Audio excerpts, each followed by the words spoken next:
Assalamualaikum warahmatullahi wabarakatuh.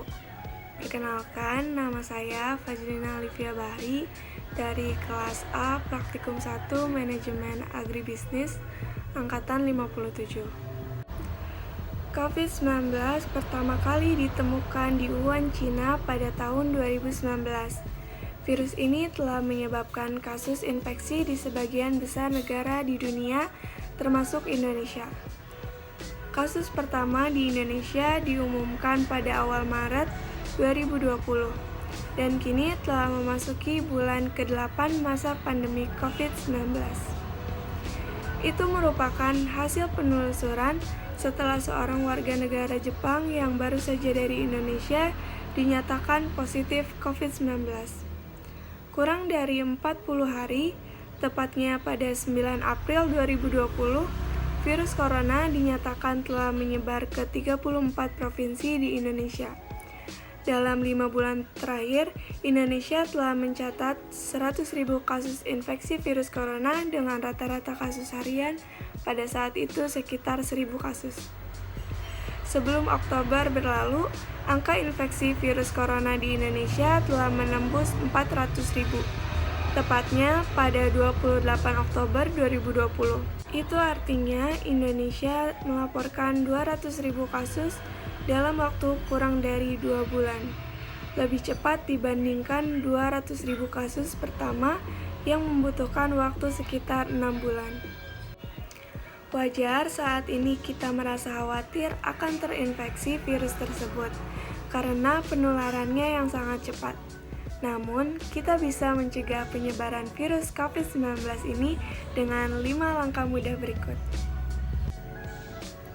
Pertama, biasakan mencuci tangan dengan sabun dan air mengalir selama 40 detik.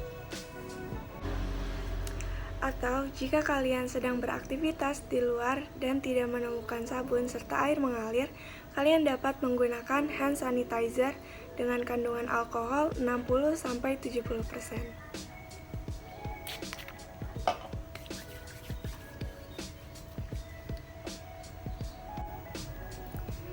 Yang kedua, hindari menyentuh mata, mulut, dan hidung yang merupakan pintu masuk virus dalam tubuh kita.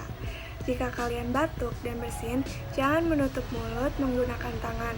Tutuplah dengan lengan bagian dalam seperti ini. Atau bisa juga menggunakan tisu. Jangan lupa untuk mencuci tangan kembali ya. Yang ketiga, hindari kerumunan atau kegiatan yang melibatkan banyak orang. Jika terpaksa karena keadaan yang mendesak, jangan lupa untuk mematuhi protokol kesehatan yang berlaku, seperti memakai masker atau face shield bila diperlukan, serta menjaga jarak minimal 1 meter dengan orang lain. Yang keempat, jangan lupa untuk menjaga imunitas tubuh dengan cara makan makanan yang sehat dan bergizi, berolahraga, berjemur pada jam 9 sampai 11 siang, dan jangan lupa untuk minum vitamin ya. Yang kelima, jika kalian punya gejala infeksi virus corona, segera hubungi hotline 119 extension 9. Jika kalian membutuhkan layanan kesehatan mental selama pandemi, kalian bisa hubungi 119 extension 8. Lalu, apa saja sih gejala virus corona dari hari ke hari? Yuk simak.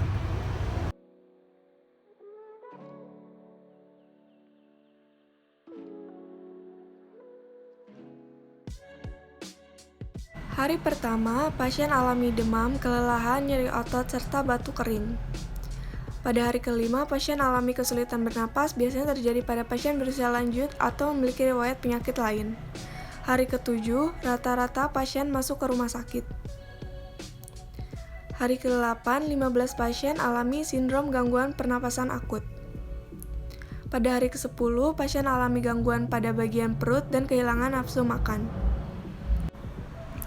Hari ke-17, setelah jalani perawatan, pasien yang membaik bakal sembuh dan keluar dari rumah sakit. Video ini dilansir dari Kompas TV. Dengan ini, kita telah membantu pemerintah dan petugas kesehatan bekerja lebih efektif melawan COVID-19, sembari menunggu vaksin yang akan diluncurkan lewat Kementerian dan Kesehatan. Pemerintah telah menetapkan 6 vaksin virus corona yang akan digunakan di Indonesia. Penetapan ini tertuang dalam Keputusan Menteri Kesehatan Nomor 9860 Tahun 2020. Jenis vaksin COVID-19 yang diproduksi oleh PT Bio Farma Persero antara lain AstraZeneca, China National Pharmaceutical Group Corporation atau Sinopharm, Moderna, Pfizer Inc. and BioNTech, dan Sinovac Biotech.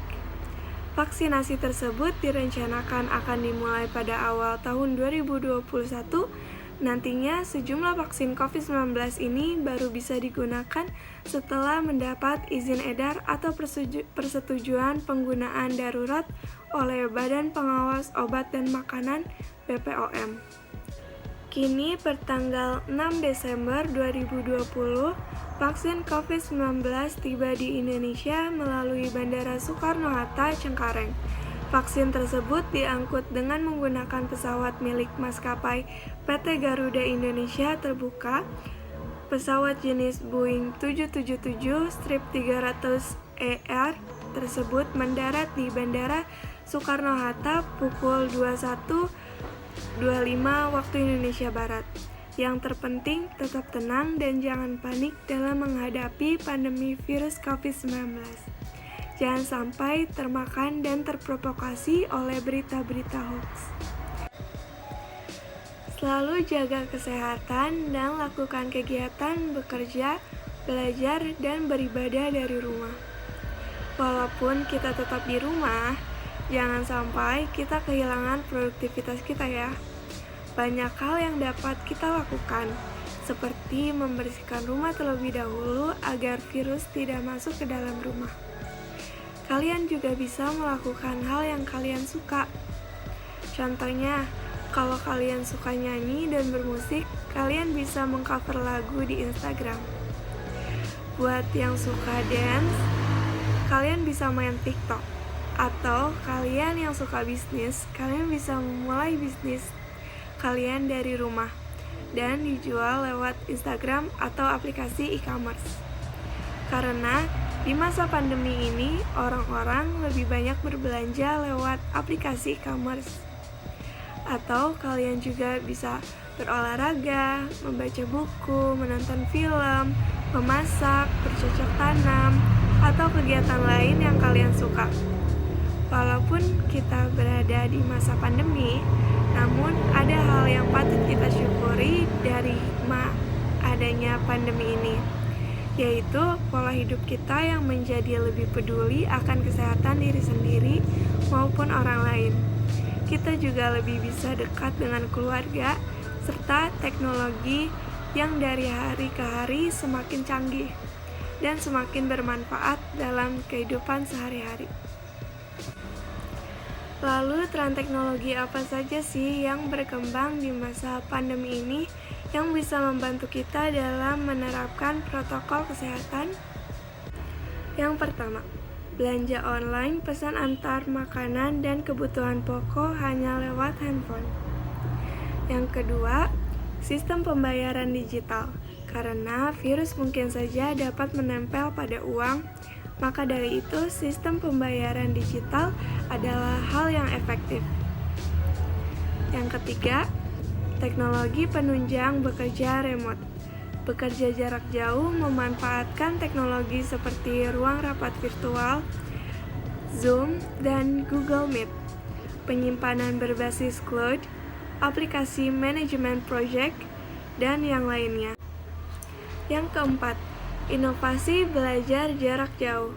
Selain penggunaan teknologi digital untuk pelaksanaan pembelajaran jarak jauh seperti telekonferensi atau Zoom dan Google Meet, teknologi virtual tour and augmented reality juga populer untuk pengenalan lingkungan kampus.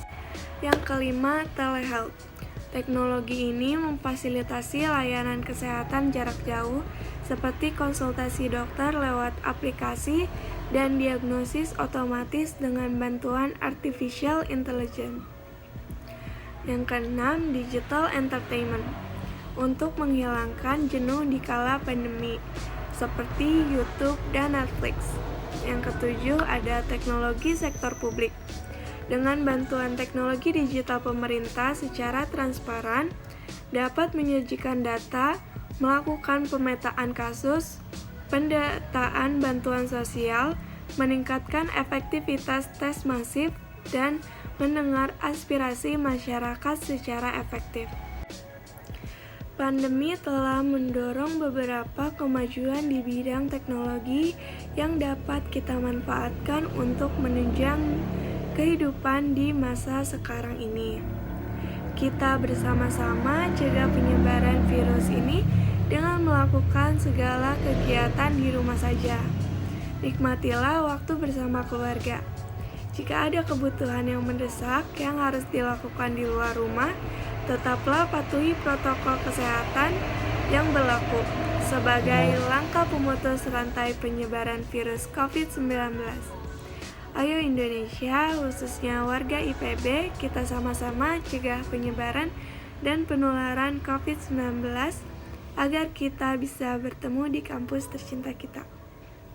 Sekian dari saya. Wassalamualaikum warahmatullahi wabarakatuh.